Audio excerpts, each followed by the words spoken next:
예배 드릴 수 있어서 감사하고 오늘은 시청 지원들이 다녀갔습니다. 여전히 코로나19가 우리 생활을 지배하는 가운데 있는데 다들 건강하기를 바라고 또 서로 얼굴 볼 때까지 고대하면서 기대하겠습니다. 잠깐 기도합시다. 하나님 아버지 감사합니다. 오늘 저희가 주일 예배로 하나님께 우리가 공동체로 나아갑니다. 비록 우리가 얼굴과 얼굴을 맞대고 보지는 못하지만 그러나 모두가 한 마음이 되어 주님 앞에 저희 성도들이 예배하는 이 예배 주님 흡양하시고 또 예배 가운데 우리에게 말씀해 주옵소서. 하나님 정말 감사하고 예수님의 이름으로 기도합니다. 아멘. 자 우리 같이 한번 인사합시다. 하늘 복 받으세요. 오늘 복 받으시기 바랍니다. 영상팀이 그래도 항상 이렇게 같이 3명, 4명 같이 있어서 감사하고 같이 이렇게 주고받는 그런 순서들에 같이 할 수 있어서 참 좋습니다. 창세기 37장 말씀 창세기 37장입니다. 네, 오늘 1절부터 11절까지 교독하겠습니다. 야곱이 가나안 땅 곧 그의 아버지가 거류하던 땅에 거주하였으니 야곱의 속보는 이러하니라. 요셉이 17세 소년으로서 그의 형들과 함께 양을 칠 때 그의 아버지의 아내들 비라와 실바의 아들들과 더불어 함께 있었더니 그가 그들의 잘못을 아버지에게 말하더라. 요셉은 노년에 얻은 아들이므로 이스라엘이 여러 아들들보다 그를 더 사랑함으로 그를 위하여 채색 옷을 지었더니 그의 형들이 아버지가 형들을 보다 그를 더 사랑함을 보고 그를 미워하여 그에게 편안하게 말할 수 없었더라. 요셉이 꿈을 꾸고 자기 형들에게 말하매 그들이 그를 더욱 미워하였더라. 요셉이 그들에게 이르되 청하건대 내가 꾼 꿈을 들으시오. 우리가 밭에서 곡식단을 묶더니 내 단은 일어서고 당신들의 단은 내 단을 둘러서서 절하더이다. 그의 형들이 그에게 이르되 내가 참으로 우리의 왕이 되겠느냐 참으로 우리를 다스리게 되겠느냐 하고 그의 꿈과 그의 말로 말미암아 그를 더욱 미워하더니 요셉이 다시 꿈을 꾸고 그의 형들에게 말하여 이르되 내가 또 꿈을 꾼즉 해와 달과 11별이 내게 절하더이다 하니라. 그가 그의 꿈을 아버지와 형들에게 말하매 아버지가 그를 꾸짖고 그에게 이르되 내가 꾼 꿈이 무엇이냐 나와 내 어머니와 내 형들이 참으로 가서 땅에 엎드려 내게 절하겠느냐. 다같이 그의 형들은 시기하되 그의 아버지는 그 말을 간직해 두었더라. 아멘. 네, 오늘 말씀은 2절에 야곱의 족보는 이러하니라 이렇게 시작하죠. 그리고 바로 요셉 이야기가 시작됩니다. 원래는 이 톨레도이라는 이야기는 족보도 되고 이야기도 되는데 야곱 이야기가 갑자기 요셉 이야기로 바뀌는 거죠. 그래서 17세의 소년 요셉의 이야기, 소년 요셉이 꿈을 꿉니다. 그래서 꿈의 사람 요셉처럼 비전의 꿈을 가지고 살아라. 또 이런 설교가 많이 회자되던 그런 때가 있었던 게 기억이 납니다. 요셉은 형들과 양을 칠 때 그들과 함께 있었고 함께하면서 형들이 잘못하는 것을 아버지에게 고자질하는 그런 행동을 했다. 성경이 이렇게 기록하죠. 그럼에도 불구하고 3절에 보니까 요셉은 노년에 얻은 아들이므로 이스라엘이 여러 아들들보다 그를 더 사랑했다. 그리고 채색 옷을 입혔다. 이렇게 되어 있습니다. 분명 12명 중 11번째 아들이니까 야곱의 노년에 태어난 것도 맞죠. 그러나 그가 더 사랑을 받은 것은 오랜 역사와 뿌리를 가진 야곱 집안의 이야기죠. 야곱이 자기가 4명 중에 가장 사랑했던 그 라헬, 그 라헬의 자식이 요셉이기 때문에 그를 더 사랑한 것이죠. 그래서 더 사랑했고 애지중지했습니다. 그 표가 채색옷이었어요. 채색옷은 왕자나 지위가 높은 사람들이 입는 옷인데 통상적으로는 채색옷은 상속자가 입는 옷입니다. 야곱에게는 르우벤이라는 장자가 있었지만 그는 아버지의 침상을 더럽힌 아들로 이미 신임을 잃었습니다. 형들이 양치는 곳에 가서 그들을 감독하는 감독자의 역할을 누구에게 맡겼냐면 이미 요셉에게 맡겼어요. 그가 장자의 역할을 하고 있는 거죠. 그래서 아버지가 시키는 대로 요셉은 자기의 임무를 잘 수행했습니다. 형들의 비리와 잘못을 아버지에게 잘 보고하고 감독하는 일을 잘 했습니다.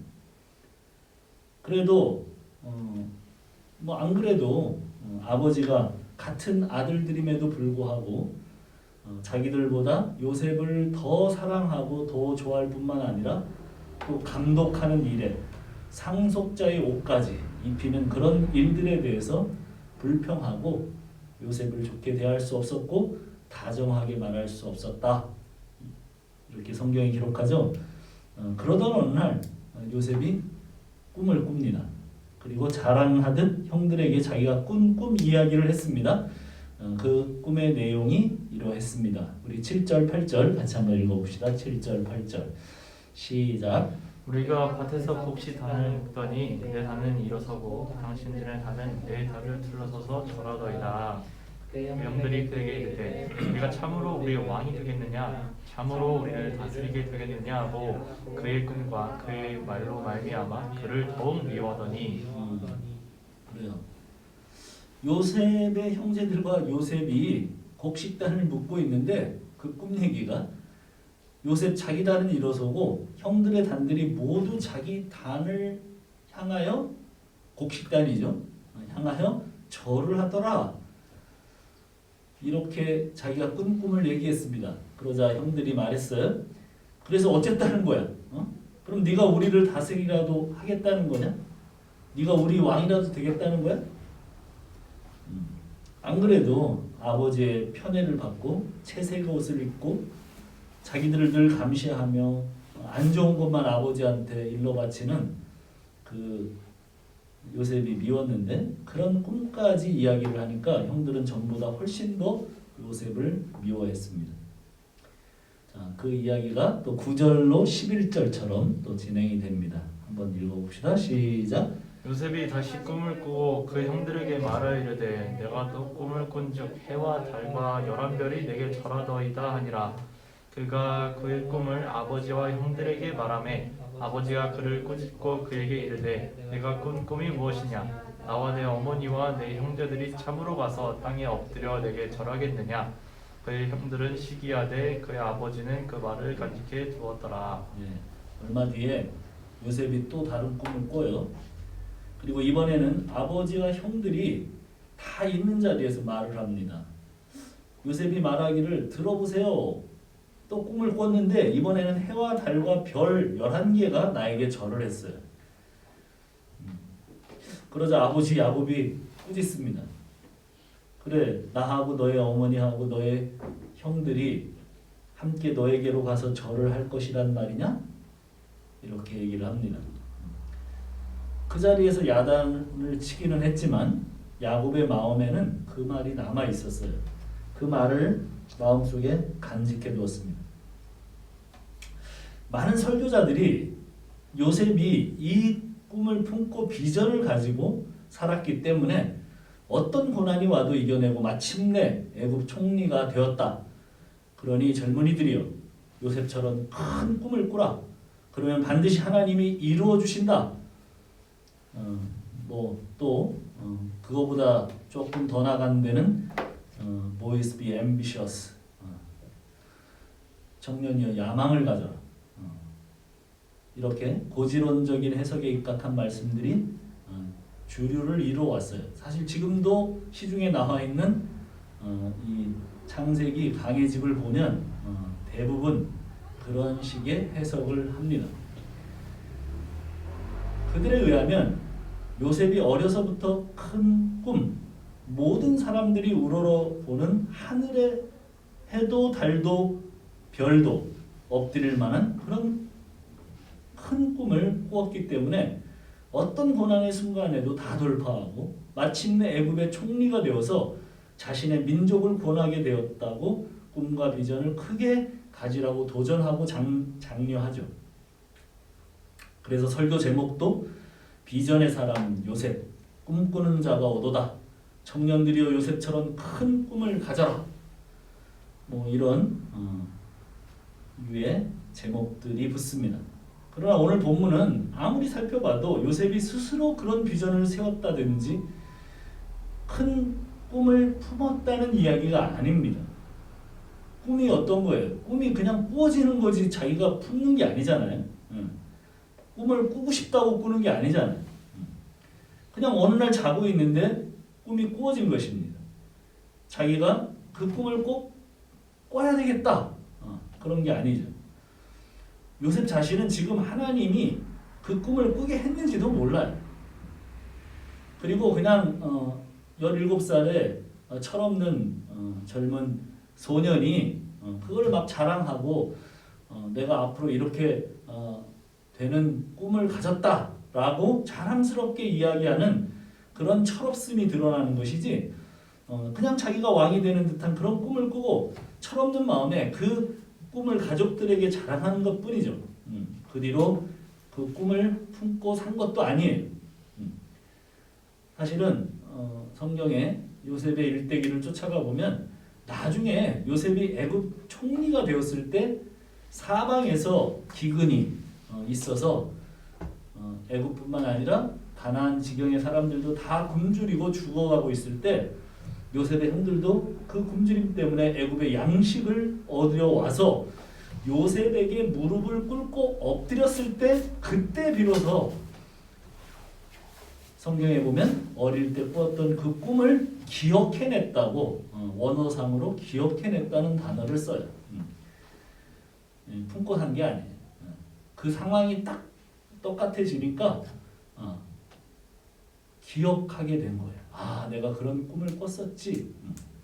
요셉은 자기가 17세 어린 나이에 꾸었던 그 꿈을 가슴에 품고 자기 인생을 그 꿈 위에 건설하는 것이 아닙니다. 그때 꾸었던 그 꿈은 까맣게 잊어버리고 있다가 꿈과 같은 비슷한 상황이 오자 기억이 나는 것입니다. 우리는 사실은 가르치지 않아도 그렇게 도전하고 장려하지 않아도 자기가 왕이 되고 자기가 하나님이 된 자아의 실현을 위해서 살아가는 그런 존재들이에요. 굳이 그렇게 비전을 가지라고 큰 꿈을 꾸라고 하지 않아도 당연히 자신들의 현실에 맞게 자기를 위해 꿈꾸고 사는 것이 인생입니다. 교회는 그런 젊은이들을 위해서 네 꿈을 하나님 앞에 던지라고 말해야 된다고 생각해요. 그리스도인들에게는 자기를 위한 비전, 자기를 위한 꿈이 없다고 분명히 힘주어 가르쳐야 된다고 생각합니다. 예수를 믿는다는 것은 자기 뜻, 자기 야망, 자기 계획, 자기 비전을 내려놓는다는 말이죠. 그리스도인 젊은이들이요, 예수와 함께 나는 십자가에 못 박히고 내 안에 들어오신 예수로 사는 인생이 된 것이 예수를 믿는 것이잖아요. 그러니 내 안에 들어오신 예수님의 생각이 무엇인지, 그분의 비전이 무엇인지, 예수의 꿈, 예수의 뜻을 품고 사는 인생이 되어야 된다는 말이에요. 그렇다면 요셉이 꾼 꿈은 뭔가? 자, 창세기는 아브라함, 이삭, 야곱 이렇게 이어져 오던 하나님과의 언약과 복주심, 그 이야기가 이어져 오다가 37장 2절에서 뭐라고 얘기를 했어요? 야곱의 족보가 갑자기 요셉의 족보로 이어져요. 그리고 그 꿈 이야기가 등장을 합니다. 그러므로 이 이야기는 야곱이 받았던 축복이 이어지는 이야기예요. 그래서 물론 당대에 애굽의 총리가 되어 형들이 요셉 앞에 무릎을 꿇고 절하고 종이라고 자기들이 말하면서 이 꿈과 똑같은 상황이 되어요. 그래서 그렇게 이루어져요. 그러나 사실은 이 이야기는 조금 더 읽어보면 50장에 가서 읽어보면 그 언약의 최종 전달자는 사실은 요셉이 아니고 누구예요? 유다로 그려져요. 49장 50장에 걸친 그 축복에서 보면 그런 이야기가 나옵니다.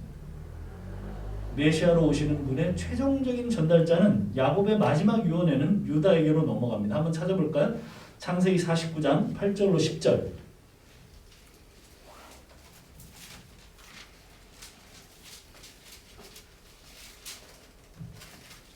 자, 우리 다 같이 한번 읽어봅시다. 49장 8절로 10절. 시작. 유다야, 너는 내 형제의 찬송이 될지라. 내 손이 내 원수의 목을 잡을 것이요 네 아버지의 아들들이 네 앞에 절하리로다. 유다는 사자 새끼로다.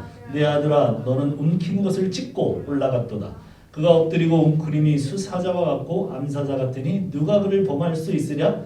규가 유다를 떠나지 아니하며 통치자의 지팡이가 그 발 떠나지 아니하실 이를 실로가 오기까지 이르리니 그에게 모든 백성이 복종하리로다. 그 실로가 뭔지 알죠? 메시아예요.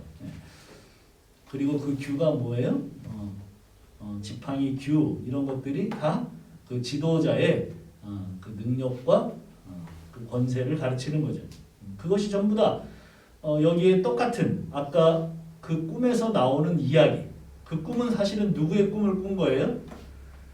예, 유다의 꿈을 꾼 거예요. 너는 내 형제의 찬송이 될지라. 내 원수의 내 목을 잡을 것이고 내 아버지의 아들들, 내 형제들이 다 네 앞에서 절하게 되는 사람이 누구예요? 유다예요. 유다. 그 꿈을 사실은 누가 대신 꿔주는 거예요? 결과적으로 그렇게 연결이 돼서 생애는 누구?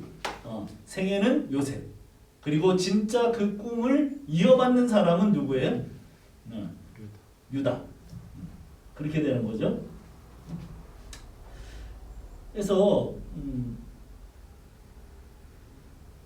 마지막 유언에는 유다에게로 넘어가고, 그런데 족장들의 생애에서 가장 예수 그리스도의 그림자로 그려지는 인물은 요셉이에요. 그래서 그의 일대기가 야곱의 약전으로 이렇게 연결이 되는 겁니다.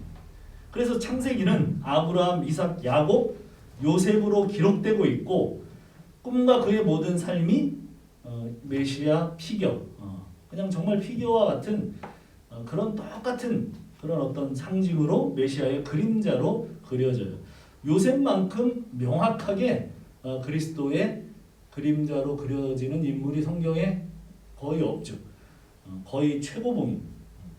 자, 한번 12절로 17절 창세기 다시 한번 돌아와서 12절로 17절 우리 같이 한번 읽읍시다. 12절로 17절 시작. 그의 형들이 세겜에 가서 아버지의 양떼를 칠 때 이스라엘이 요셉에게 이르되 내 형들이 세겜에서 양을 치지 아니하느냐? 너를 그들에게 보내리라. 요셉이 아버지에게 대답하되 내가 그리하겠나이다. 이스라엘이 그에게 이르되 가서 내 형들과 양떼가 다 잘 있는지를 보고 돌아와 내게 말하라 하고 그를 헤브론 골짜기에서 보내니 그가 세겜으로 가니라. 어떤 사람이 그를 만난즉 그들에게 방황하는지라. 그 사람이 그에게 물어 이르되 내가 무엇을 찾느냐? 그가 이르되 내가 내 형들을 찾으오니 청하건대 그들이 양치는 곳을 내게 가르쳐 주소서. 그 사람이 이르되 그들이 여기서 떠났느니라. 내가 그들의 말을 들으니 도단으로 가자 하더라 하니라. 요셉이 그의 형들의 뒤를 따라가서 도단에서 그들을 만나니라. 자, 이제 이 두 꿈으로 형들의 미움과 시기가 더욱 깊어졌어요. 그런데 형들이 이제 세겜으로 가서 양들을 치게 됩니다. 뭐 양들은 자기가 양들을 자기들이 치고 싶은데 가서 치겠죠. 그런데 굳이 여기에서 세겜으로 내려가서 양을 쳤다 그런 얘기는 그 형들이 얼마 전까지 살육을 일삼았던 그 장소가 세겜이잖아요. 그들이 세겜으로 갔다는 것은 형들의 상태가 세겜의 수준의 영적 상태고 여전히 그렇게 그들의 문화와 젖어 살면서 그런 어떤 영적인 어두운 모습 그것을 또 보여줍니다. 거기에 이제 갔어요. 야곱을 보냅니다. 형들과 양떼를 잘 감독하라고 아버지 야곱이 이야기하니까 그 말을 순종해서 거기에 갔더니 형들이 없어요. 그래서 방황하고 있는데 한 사람이 형들의 행방을 가르쳐 줍니다. 형들의 행방을 아는 이 사람을 만나지만 않았어도 앞으로 있을 끔찍한 사건은 없었을 텐데 하필이면 드라마처럼 형들의 행방을 아는 사람을 만나고 형들이 도단으로 갔다고 하고 요셉은 도단으로 가서 형들을 만나게 됩니다. 자, 이제 18절부터 정말 드라마 같은 그런 장면이 그려집니다. 우리 18절부터 24절까지 교독합시다. 요셉이 그들에게 가까이 오기 전에 그들이 요셉을 멀리서 보고 죽이기를 꾀하여 서로 이르되 꿈꾸는 자가 오는도다. 자, 그를 죽여 한 구덩이에 던지고 우리가 말하기를 악한 짐승이 그를 잡아먹었다 하자. 그의 꿈이 어떻게 되는지를 우리가 볼 것이니라 하는지라. 루벤이 듣고 요셉을 그들의 손에서 구원하려 하여 이르되 우리가 그의 생명을 해치지 말자. 르우벤이 또 그들에게 이르되 피를 흘리지 말라. 그를 광야 그 구덩이에 던지고 손을 그에게 대지 말라 하니 이는 그가 요셉을 그들의 손에서 구출하여 그의 아버지에게로 돌려보내려 함이었더라. 요셉이 형들에게 이르매 그들의 형이 다 같이 그를 잡아 구덩이에 던지니 그 구덩이에는 빈 것이라 그 속에 물이 없었더라. 자, 거기 구덩이가 나오는데 구덩이가 뭐냐면 이 비가 오지 않던 그런 기후잖아요. 그래서 그 비가 오지 않던 그 지역에 물이 없기 때문에 나그네들이나 지나가는 사람들을 위해서 항상 뭘 파놓냐면 구덩이를 파요. 그래서 화강암으로 이렇게 막아요. 그러니까 마치 우리나라 그 뭐 같다 그래야 되나? 장독 같이 그런 항아리처럼 이렇게 안쪽은 이 공간이 많고 올라올수록 좁게 이렇게 만들어놔요. 그래서 사람이 만약에 빠지게 되면 좀 큰 규모의 그건 혼자 나올 수 없는 그런 것들이 광야 곳곳에 이렇게 사람들이 만들어 놓아서 빗물이 거기에 고여 있고 그래서 이렇게 많이 샘물을 보지 못하잖아요. 그래서 그럴 때 도움을 받는 그런 물 구덩이에요. 그런데 이제 형들의 미움과 시기가 두 꿈으로 인해서 더 깊어졌고 그 요셉이 자기들을 감시하려고 오고 있는 것을 멀리서 봤어요. 그리고 요셉이 멀리서부터 오는 것을 알아봐요. 그리고 여러 가지 서로 계획들을 나눌 때까지 먼 거리에서 오는 것을 알아봐요. 왜 그랬어요? 그렇죠. 채색 옷이 눈에 띄었어요. 그래서 더 잘 알아보게 되고 그리고 요셉이 오게 되자 그들이 가지고 있던 미움과 시기가 결국 동생을 살해하는 쪽으로 뜻이 모아집니다. 그들은 세겜 땅에서 한 족속을 멸하고도 눈 하나 깜짝하지 않던 그런 아주 잔악한 세속적인 삶을 살고 있던 악당들이었어요. 그래서 그들이 왜 그런 뜻을 모았냐 하면 거기서도 나오잖아요. 뭐라고요? 서로 이르되 꿈꾸는 자가 오는도다. 꿈쟁이 요셉. 요셉이 뭐라고 그랬냐면 자기가 왕이 되어서 형들이 절하게 되는 그 꿈을 꾸었다고 자랑스럽게 얘기했으니까 그러면 그 꿈이 어떻게 되나 보자는 쟤를 죽이면 그 꿈이 어떻게 되는가 한번 보자. 죽여버리자. 이렇게 뜻이 모아졌습니다. 그렇죠. 아무리 미워도 자기 형제인데 나가도 너무 나가죠. 정말 그 악함이 너무 나갑니다. 근데 이게 뭐 언제부터 있었던 거예요? 인류 탄생 이래 선악과 따먹고 나서 첫 인류의 첫 아들들. 그때 벌써 형제 살해가 벌어졌어요. 가인에 의한 동생의 살해. 하나님의 인정을 받은 동생 아벨을 시기한 형 가인이 동생을 살해했죠. 사실 그 모습이 지금 지상에 있는 유일한 교회 야곱의 교회에서 벌어지고 있는 일들입니다. 거기에 지도자였던 야곱은 이제 엘베델의 하나님을 만나고 많은 변화의 길을 걸어왔어요. 그러나 아들들은 이제 변화의 시작점도 못 시작한, 이제 이들의 약전이 펼쳐지면서 그들도 하나님께서 다루시겠지만 그들은 아직 시작도 못했어요. 그래서 동생 꿈에 대한 미움과 시기였지만 사실 그 꿈은, 요셉이 꾼 꿈은 하나님이 보내신 거잖아요. 하나님이 꾸게 하신 거예요. 그러니 실상은 하나님에 대한 도전이죠. 형들의 행동은 하나님에 대한 도전이었어요. 그 꿈이 어떻게 되나 보자. 쟤를 죽이면 그 꿈이 어떻게 되나 보자. 하나님의 뜻에 대한 도전입니다. 유일한 이 땅의 야곱 교회였지만 그곳에 있는 성도들의 상태는 영적으로 너무나 어두운 상태이고 하나님께 대적하는 상태였습니다. 우리의 영적 상태가 어두우면 우리가 교회에 다니는 유무에도 불구하고 하나님을 대적하는 자리에 들어갈 수밖에 없죠. 요셉을 바로 죽이자는 형제들의 뜻이 모아지지만 장남인 르우벤은 그 형제들의 손에서 어떻게든 요셉을 빼내려고 제안을 합니다. 르우벤은 들판에 있는 구덩이에 요셉을 집어넣고 죽이지는 말자고 얘기를 합니다. 그리고 때를 보아서 요셉의 형제들에게서 구출해서 아버지에게로 돌려보내려고 지금 르우벤은 생각을 했어요. 언뜻 보면 철든 장남의 생각과 행동인 것 같아.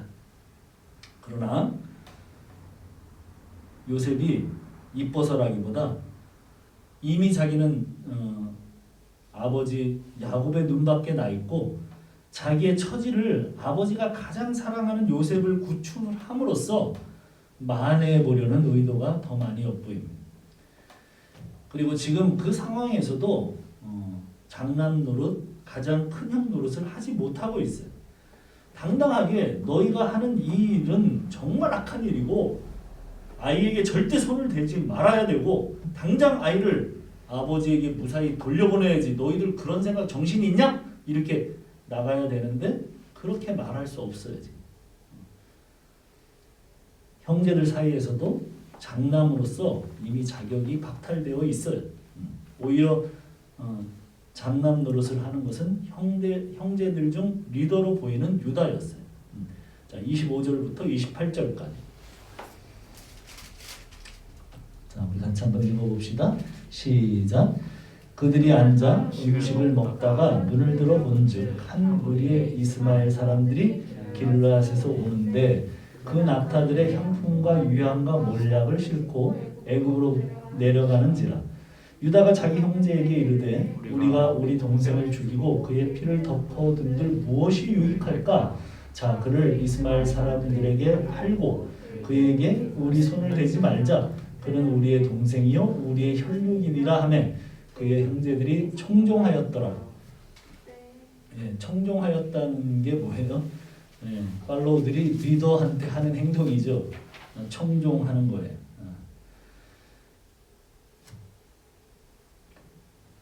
그들은 동생이 요셉이 도착하자 채색 옷을 벗기고 구덩이에 집어 던져 넣었어요.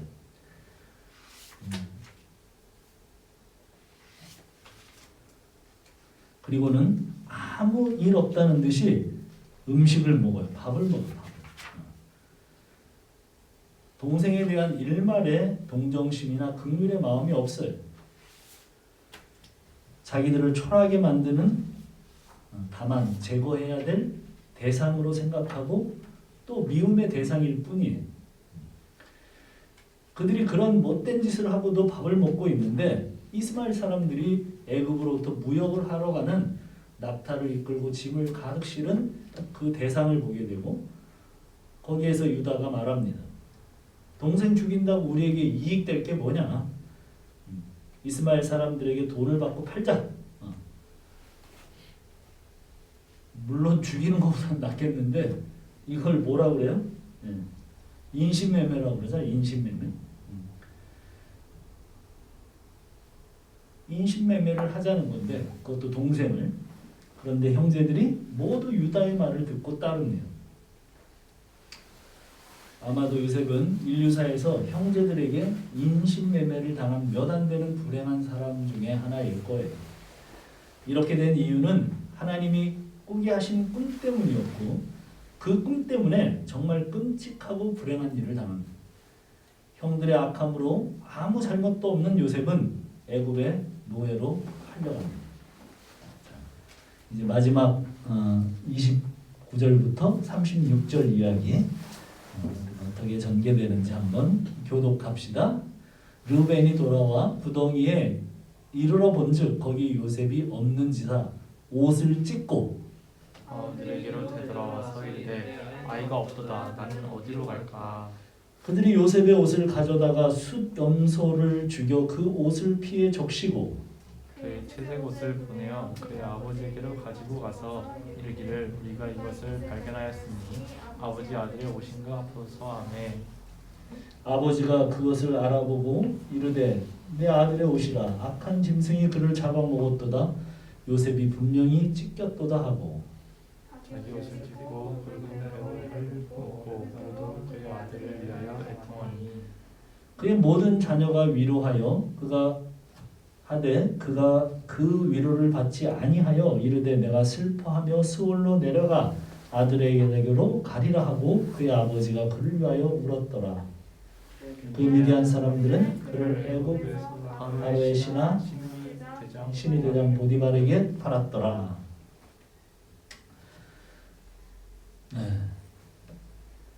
팔아먹은 그 사이에 르우벤이 잠깐 어디를 갔었나 봐요. 맏형 르우벤이 돌아와서 보니까 요셉이 없어요. 르우벤이 그래도 맏형은 맏형인가 봐요. 아버지가 슬퍼할 것을 생각하고 홀로 자기 옷을 찢는 그런 아픔을 표현합니다. 이제는 더 이상 방법이 없어요. 요셉의 옷을 가져다가 수dom소에 피를 적시고 큰 짐승에게 잡혀 먹인 것처럼 꾸밉니다. 야곱이 자기 아버지를 속일 때 순념소에 가죽을 두르고 들어갔던 것처럼 이제 야곱의 아들들이 아버지 야곱을 그렇게 속입니다. 그리고 아버지한테 와서 거짓말을 하죠. 야곱은 넋이 나갈 만큼 슬퍼합니다. 그래서 모든 아들들이 모든 자녀들이 야곱을 위로하지만 야곱은 위로를 받지 못하죠. 그렇죠. 다 누구나 같겠죠. 자식이 죽었는데 뭐가 위로가 되겠습니까? 이 세상의 어떤 것으로도 위로가 될 수 없죠. 거기다가 가장 사랑하는 아들 요셉의 죽음 앞에서 모든 자식들의 위로가 되지 않습니다. 뭐가 위로겠어요? 야곱에게는 뭐가 위로일까요? 요셉이 살아 돌아오는 거. 그게 유일한 위로예요. 이제 야곱은 죽는 거죠. 요셉은 죽는 거예요. 어떤 의미에서.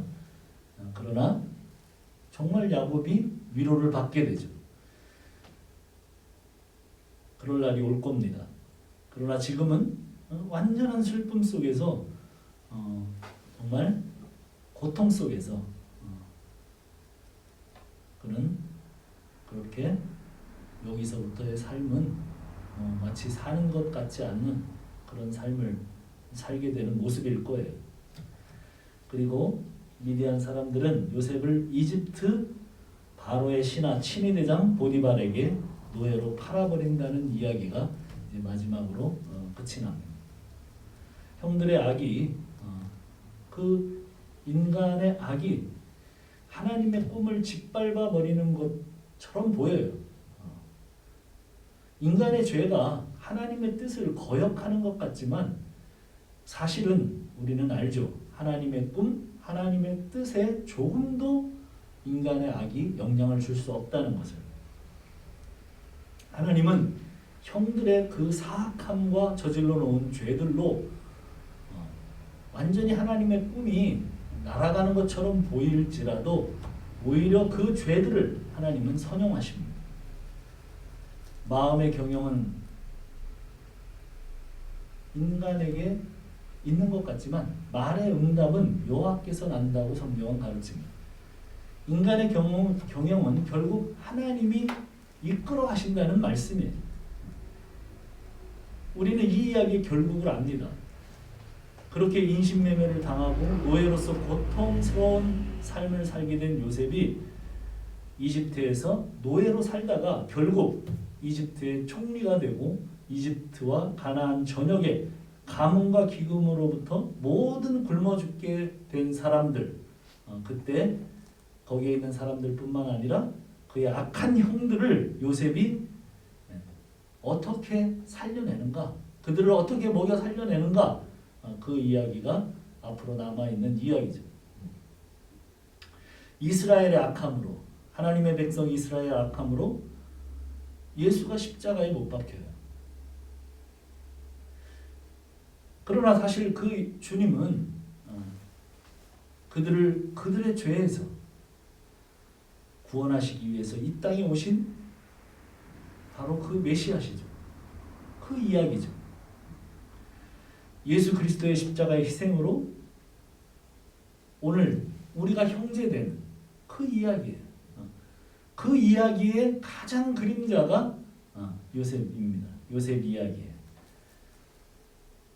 그 형제들의 악함, 그 형제들의 말할 수 없는 그 죄악, 그럼에도 불구하고 그들을 위해서 희생하고 그들을 위해서 십자가에 죽기까지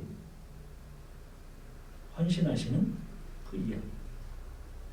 주님은 계속해서 요셉처럼 아버지가 시키는 일만 하셨고 아버지가 시키는 말만 했다고 성경은 기록합니다.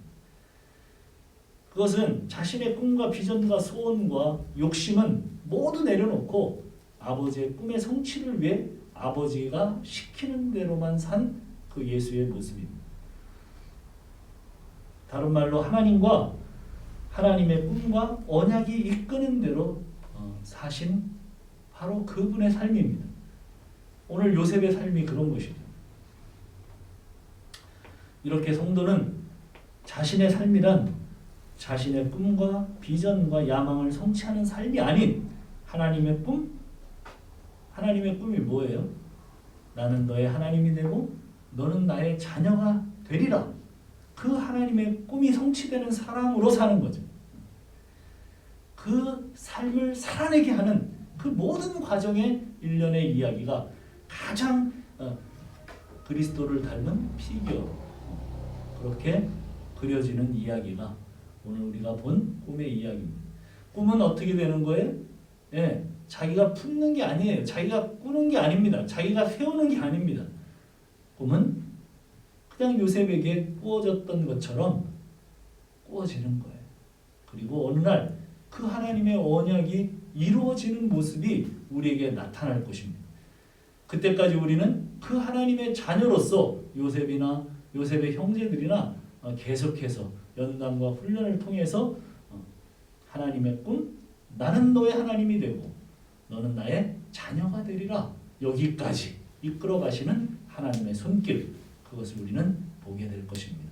우리는 어디에 있는지 몰라요. 아직 정말 악함 속에 동생을 팔아먹을 정도의 그 악함을 갖고 살아갈 수도 있고, 아니면 이제 야곱처럼 엘베델을 지나 이제 하나님의 뜻대로 하나님의 말씀대로 그렇게 순종하며 살아갈 수도 있고, 오늘 요셉처럼 아버지의 뜻을 이해하고 그렇게 하나님의 그 뜻을 따라 그 궤적을 따라 살아가는 삶일 수도 있습니다. 어디에 삶이든지 우리가 하나님의 자녀, 그 공동체에 소속이 됐다면 하나님은 반드시 이끌어 가실 거예요. 그리고 우리는 조금 더 빨리 그것을 깨닫고 우리가 성경을 읽는 이유도 그거죠. 그 가운데 깨달음을 가지고 내가 지금 어느 위치에 있는가, 내가 어느 단계에 있는가. 그래서 더욱더 주님 앞에 주님 시키시는 일만 하고 주님 시키시는 말만 하고 주님을 따라서 거룩한 삶으로의 초대를 저버리지 않고 더욱더 내 삶에서 보고 또 그렇게 한 걸음 한 걸음 더 뛰기 위해서 그렇게 해야 된다는 그 메시지를 오늘도 우리가 받아야 되는 것입니다. 이제 이렇게 팔려간 이야기가 또 장장 드라마로 펼쳐질 겁니다. 우리가 요셉의 삶을 기대하며 요셉을 통해서 주시는 메시지를 계속해서 닮아가기를 바랍니다. 기도하겠습니다. 하나님 아버지 감사합니다. 오늘도 저희들을 예배 자리에 초대하시고 주의 말씀을 듣게 하시니 감사합니다. 우리가 전심으로 주님을 찬양하며 주님의 그 십자가의 궤적을 쫓아 우리의 삶을 살아내는 자들이 될 수 있도록 도와주시옵소서. 우리를 이 땅에 보내시고 이 땅으로부터 계속해서 살게 하시는 것은 하나님의 자녀로서 그렇게 예수의 형제된 자로서 그렇게 복을 받은 자로서 한 걸음 한 걸음 살아가는, 그래서 모든 사람들이 이 사람이야말로 하나님의 자녀라고 이야기할 수 있는 그 수준에 이르는 데까지, 그리스도의 장성한 분량에 이르는 데까지 우리 한 걸음은 한 걸음을 뛰며 역풍을 순풍으로 바꿔가는 그런 자들이 되는 것, 오늘 주님께서 다시 한번 요셉의 생애를 통해서 그 꿈을 통해서 말씀하실 때 우리가 듣게 하시고 우리에게 주시는 메시지를 꼭 붙들 수 있는 저희가 될 수 있도록 도와주시옵소서. 이제는 우리 구주 예수 그리스도의 한량없는 사랑하심과 하나님 아버지의 극진하신 은혜, 그리고 성령님의 교통, 감화, 감동하심이 하나님의 자녀가 되고 하나님이 우리의 하나님이 됨을 위하여 한 걸음 한 걸음 발걸음을 다시 뛰기를 다짐하는 우리 가족 머리 위에 영원토록 함께 하실지어다. 아멘.